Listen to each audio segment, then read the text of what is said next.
and I'm willing to be a part of that equation, and therefore I am announcing my candidacy for President of the United States of America. Well, a busy week in the race for the White House with 3 new GOP candidates. Dr. Ben Carson formally announcing his bid for the presidency on Monday, and he joins us now live from the Capitol Hill to talk with our Sam Sweeney. Sam? Larry, good morning. Dr. Carson just announced his presidency 4 days ago. He's already crisscrossed the country, and now he's standing up with us here at the U.S. Capitol. Dr. Carson, thank you so much for your time. Absolutely. I want to start off with race relations. It's a hot topic in the media right now. A couple days after Baltimore, here we are standing. You've accused President Obama in the past of worsening race relations in the United States. If you were elected president, what would you specifically do to improve those race relations in our nation? Well, I think the deteriorating situation that we see in many of our inner cities, people wrongly ascribe to race. I think the real problem is economics and loss of hope that people have, which causes a great deal of frustration.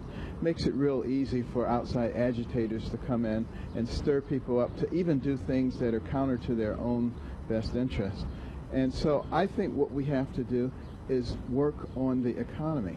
We have the most dynamic economic engine the world has ever known, but we've wrapped it up with all kinds of regulations. We have ridiculous tax structure and other kinds of things that weigh down the economy. We bring those things up, we get the right kinds of jobs, and not what I call these little chicken jobs, these 29 and 30-hour jobs with no benefits. Nobody wants those. But real jobs allow people to ascend. I think it'll make a big difference. Let me ask you this. You spent 30 years plus in Baltimore. How do we rebuild that city in a meaningful way so we don't see those riots that happened 2 weeks ago?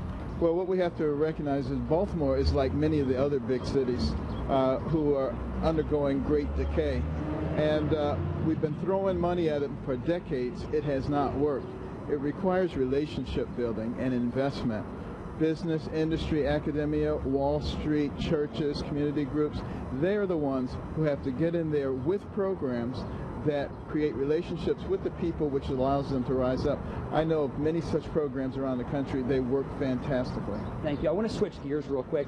If the Supreme Court decides to side with same-sex marriage, if you were elected president, would you override that or effectively abrogate it? Well, the president can't abrogate it, but as you may remember from history in the Dred Scott case, where the Supreme Court, came down on one side and President Abraham Lincoln said, that doesn't make any sense. I'm not with that. And in the long run, President Lincoln won. We have, real quick, in a yes or no, do you sincerely believe that homosexuality is a choice? I can't do a yes or no on that. It's a complex issue. I can just say, go and look at the Human Genome Study and see what it shows. Thank you so much, Dr. Ben Carson. He is going inside right now into the Capitol for the National Day of Prayer. Thank you so much for joining us. We appreciate your time. Larry, we're going to go ahead and send it back to you in the studio.